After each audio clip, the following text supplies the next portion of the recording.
సందర్భంగా అమ్మవారి బోనాల సందర్భంగా బోనాల రోజు తర్వాత నెక్స్ట్ రోజు రంగం కార్యక్రమం రోజు అమ్మవారి ముందు పటం వేసి దీపం పెట్టి ఇట్లాంటి కార్యక్రమాలు చేస్తుంటారు. వీరు బైండ్ల సత్యనారాయణ అని చెప్పేసి నరేందర్ బాబు గారు చాలా ఏళ్ల నుంచి ఈ పోచమ్మ దేవాలయంలో ఈ కార్యక్రమాలు చేస్తుంటారు.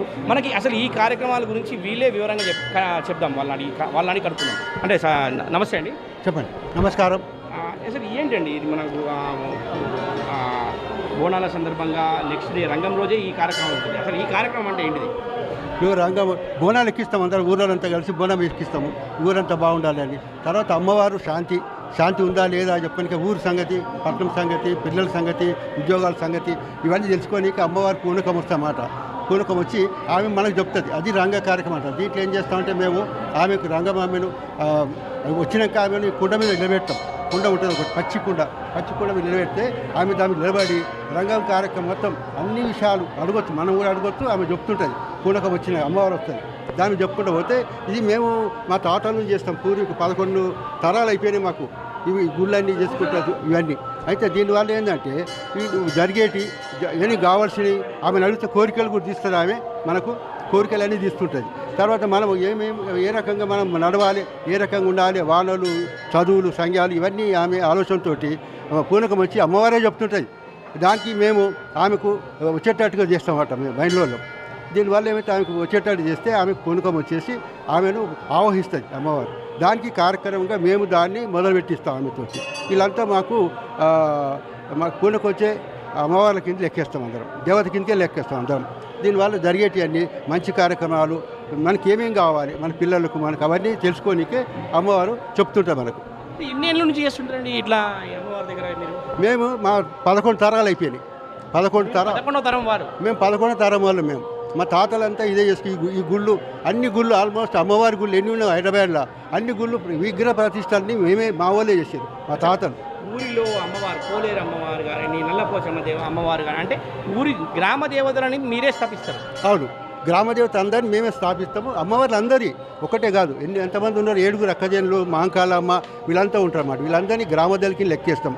అయితే ఎల్లమ్మ కూడా ఇంటి దేవత, గ్రామదేవత 2 రకాలుగా వస్తుంటారు మనకు. వీళ్ళందరూ మేము ఆమెకు పూజించే భక్తులము, పూజించే పూజారులు మేమే. బయలులో అంటేనే దీనికి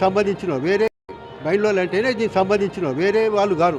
అయితే మేము అమ్మవారి గొలుస్తాం కాబట్టి ఆమె మేము చేస్తేనే ఆమె మెచ్చుకుంటుంది మొదటి నుంచి, తాతల నుంచి, ముత్తాతల నుంచి. కాబట్టి ఆమె మేము చేయడం వల్ల ఆమె సంతోషించి అయ్యా మీరు అంటే మేము ఎట్టుంటుంది అంటే ఎల్లమ్మ ఉంది కదా, ఎల్లమ్మ కొడుకు పరశురాముడు ఉంటాడు. పరశురామునికి దగ్గర మేము ఆ రూట్ నుంచి పరశురాము తరపు నుంచి వచ్చినాం. మేమంతా మేము భార్గవ వంశం అంటాం. మేము భార్గవ అంటే పరశురాముడి, అక్కడి నుంచి ఆ సంతకు సంబంధించిన వాళ్ళు మేమంతా. ఆ రకంగా చేస్తే అమ్మవారు మమ్మల్ని మెచ్చుకుంటే మేము చెప్పినట్టుగా మా మాట ఎక్కువ ఉంటుంది, వేరే సంగతి కాకుండా. అంటే కొడుకు కింద లెక్కేస్తాం మేము. కొడుకు సంతతి అనుకో, కొడుకు వర్షపారపు అనుకో, ఈ రకం మేము వస్తుంటాం. అంటే పరశురాముకి సంబంధించిన దగ్గర వాళ్ళము అంటే ఆమె కొడుకు అన్నట్టు అనుకుంటుంది. అంటే ఉన్న దేవతలు అందరిలో కూడా ఎల్లమ్మ తల్లి పెద్దది. తర్వాత లాస్ట్ పోచమ్మ. అంటే పోచమ్మ అంటే మన దేవుళ్ళల్లో ఈ దేవుళ్ళు ఉంటాగా మిగతా దేవతలు అందరూ ఎవరిని పూజిస్తారు ఎక్కువ? వినాయకుడిని ముందు పూజారి అంటాం. అమ్మవారిలో వచ్చేటక్కల పోచమ్మనే ముందు అవుతుంది. పోచమ్మ మన వినాయకుడిలాగా. తర్వాత ఏంటంటే ఇలా చేసే దాంట్లో ఎల్లమ్మ పెద్ద ఆమె, అందరికంటే పెద్ద ఆమె. కాబట్టి వీళ్ళంతా అక్కజనులంతా కలిసి పోచమ్మనే ఇంపార్టెంట్ ఇస్తారు ఆమెకు. నల్ల పోచమ్మ, ఎర్ర పోచమ్మ, బంగారమ్మ, బండమైసమ్మ వీళ్ళంతా పోచమ్మల కిందకే లెక్క వస్తారు. అంటే రకరకాల ఊళ్ళో రకరకాల రకరకాల ఊళ్ళో ఉంటాయి కాబట్టి పోచమ్మకి ఇన్ని రకాల పేర్లు పెడతారు. మనం ఏం చేస్తాం అంటే ఈ గ్రామ దేవతని పోచమ్మ కూడా. అంటే ఇంటి దేవత అన్నాం మనం. ఇంటి దేవత కావాలి ఎల్లమ్మ. అయితే మనకు ఇంకో ఆమె ఉంటుంది,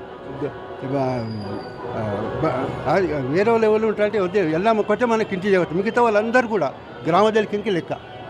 ఇప్పుడు మన జమ్నికాల్లో ఉన్న అమ్మవారి పేరు ఏంటంటే? పోచమ్మని. అంటే ఏం నల్ల పోచమ్మనా లేకపోతే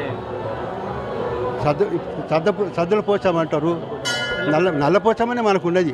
నల్ల పోచమ్మ అంటే మనకు ముఖ్యంగా ఎందుకు చేస్తామంటే ఇక్కడంటే ఎప్పుడో మా తాత అన్నాడు. అంటే దగ్గర 200 ఏళ్ళు అవుతుంది. మా రెండో తాత అంటే మా నాయన వాళ్ళ నాయన తాత ఇక్కడ విగ్రహం పెట్టారు. ఇక్కడ పెద్ద చేను ఉంటుంది. ఇక్కడ పెద్దగా ఎంత ఏవి మన ఆవులవి, బర్రెలవి మేత ఇవంతా చేనులే మొత్తం. నేను చూసిన కొంచెం అయితే 4-5 ఎకరాలు ఇది. దాంట్లో ఏమైతే మధ్యలో మర్రి చెట్టు వస్తుండే, పెద్ద మర్రి చెట్టు.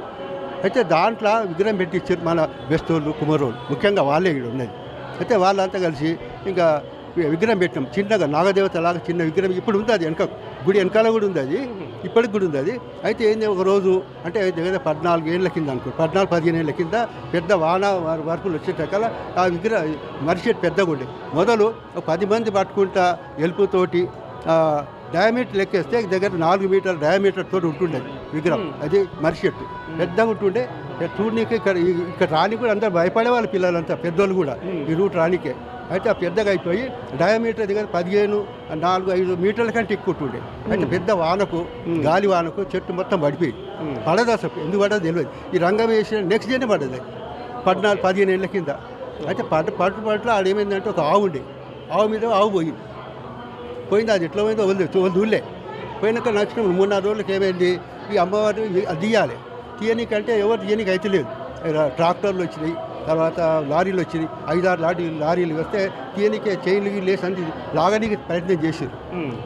అది వెళ్ళలేదు, ఎంత చేసిన వెళ్ళలేదు. తర్వాత ఏంది ఆలోచన చేశారు పెద్దోళ్ళు.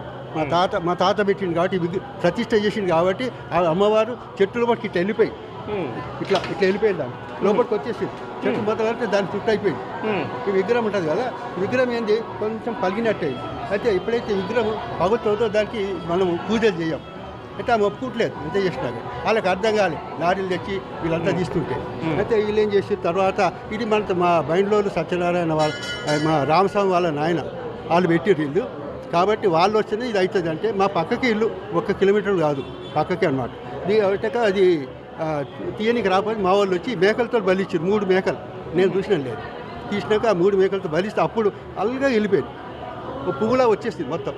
ఆ మొదలంతా కట్ చేసుకుంటూ వస్తే దగ్గర 8 లారీల మొదలే అప్పటిదాకా వెళ్ళలేదు. ఇది ఆమె చరిత్ర. అప్పటి తర్వాత ఏం చేసినామంటే ఆ విగ్రహం అట్లే పెట్టి వెనకాల పెట్టినాం. తర్వాత వేరే విగ్రహం తీసుకొచ్చి పోచమ్మని అది ప్రతిష్ఠ చేసి, మొదటి ప్రతిష్ఠ చేసి మా తాత, తర్వాత ఈ కూలిన తర్వాత ఇంకో విగ్రహం చేసి అలా అది ప్రతిష్ఠ చేసి ఆ విగ్రహాన్ని, మూల విగ్రహాన్ని అక్కడ వెనకనే పెట్టేసి మిగతా అప్పటి నుంచి మేము పూజలు ఉండగా బోనాలు ఇవన్నీ చేసుకుని మేము లాస్ట్లో మేము రంగ కార్యక్రమం చేస్తాం. ఆమె శాంతి భజిస్తాం. లాస్ట్కు ఆమెకి ఏం కావాలో ఆమె చెప్తుంది, ఆమె కావాల్సింది. మనకేం కావాలో మనం అడగాలి. ఆమె అడిగేది చెప్పాలి, మనం ఈయనే తినాలి. అన్నీ ఇప్పటిదాకా అయితే మన బస్తీ, మన ఊరు అంతా సస్యశ్యామలంగా, ఉద్యోగాలు సద్యోగాలు అంతా బాగానే ఉన్నాయి, అంత మంచిగా అవుతుంది. అమ్మదయతోటి అన్నీ బాగా అవుతుంది. మేమైతే అమ్మవారి పూజారులం. మా ఇంట్లో సత్యనారాయణ, నరేంద్రబాబు అన్నదమ్ములం, మేము ముషవాళ్ళు ఉంటాం. ఇంకా మనతో పాటు మన ఈ ఆలయం యొక్క మాజీ చైర్మన్ గారు, ఈ ఆలయం ఎప్పటి నుంచి పునర్నిర్మాణం జరిగినప్పటి నుంచి ఆయన ఇక్కడ పెద్ద, ఆయన అడిగి తెలుసుకుందాం అసలు ఈ 200 చరిత్ర ఏంటిది. నమస్తే. ఒక్క నిమిషం. అదే